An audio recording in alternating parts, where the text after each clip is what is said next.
اس لیے فرمایا التائب من الذنب کمن لا ذنب لہ، گناہوں سے توبہ کرنے والا ایسے ہوتا ہے جیسے اس نے گناہ کیا ہی نہیں کبھی۔ آج کے زمانے میں اس بات کو سمجھنا آسان ہے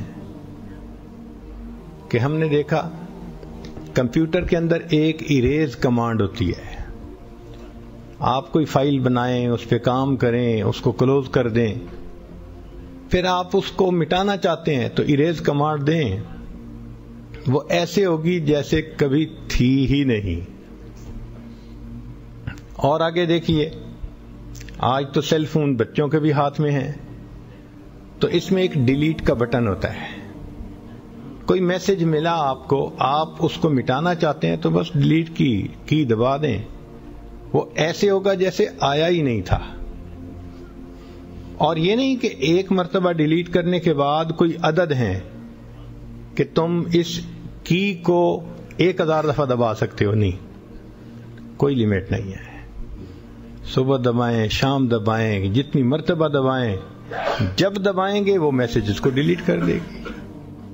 توبہ بالکل اسی طرح کہ پروردگار عالم جانتے تھے کہ میرا بندہ کمزور ہے، اس کو شیطان بہکائے گا، نفس بھٹکائے گا، تو گناہ کر بیٹھے گا، تو اللہ تعالیٰ نے ہر بندے کو ڈیلیٹ کی دکھا دی، اس کا نام ہے توبہ۔ جب غلطی ہوئی ڈیلیٹ کی دبا دو، وہ گناہ معاف ہو گیا۔ تو جب پروردگار عالم توبہ قبول کرتے نہیں تھکتے تو ہم توبہ کرتے کیوں تھک جاتے ہیں بھائی؟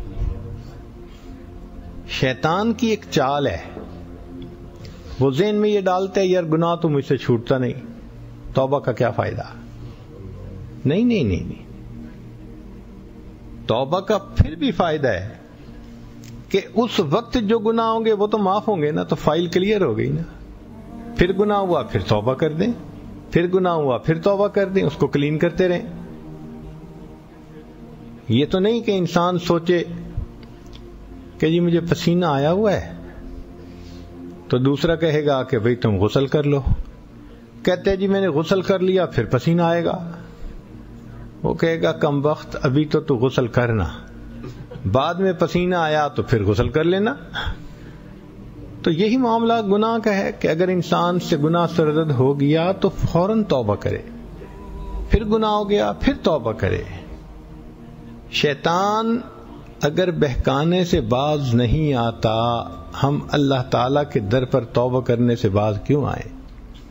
چنانچہ علماء نے ایک عجیب واقعہ لکھا ہے، قیامت کا دن ہوگا، اللہ تعالیٰ ایک بندے کو کھڑا فرمائیں گے اور پھر فرشتوں کو فرمائیں گے اس کا نام اعمال دیکھو۔ اللہ تعالیٰ تو بھید کو جاننے والے ہیں، سب جانتے ہیں، مگر وہ خود بخود فرمائیں گے فرشتوں کو کہ نام اعمال پڑھو۔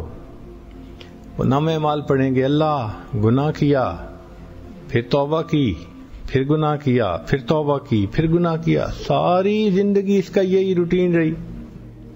اللہ تعالیٰ فرمائیں گے اچھا اس کا معنی یہ ہوا کہ میرا یہ بندہ شیطان کے دھوکے میں آ کے گر پڑتا تھا، مگر گر کے پڑا نہیں رہتا تھا، یہ پھر اٹھ کے کھڑا ہو جاتا تھا کہ میں نے اللہ کی فرما برداری کرنی ہے، شیطان پھر گرا دیتا تھا، یہ پھر کھڑا ہو جاتا تھا، شیطان پھر گراتا تھا، یہ کھڑا ہو جاتا تھا، ساری زندگی شیطان گراتا رہا، یہ بار بار جو اٹھ کے کھڑا ہوتا رہا، اس کی نیت میری فرما برداری کرنے کی تھی، میں نے اس کے سب گناہوں کو معاف کر دیا۔ ہار تو نہیں نہ مانی اس نے شیطان سے۔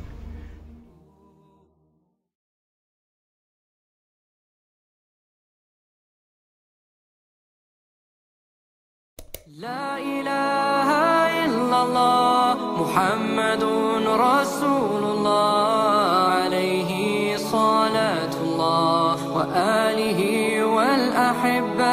لا الہ الا اللہ محمد رسول اللہ علیہ صلاة اللہ وآلہ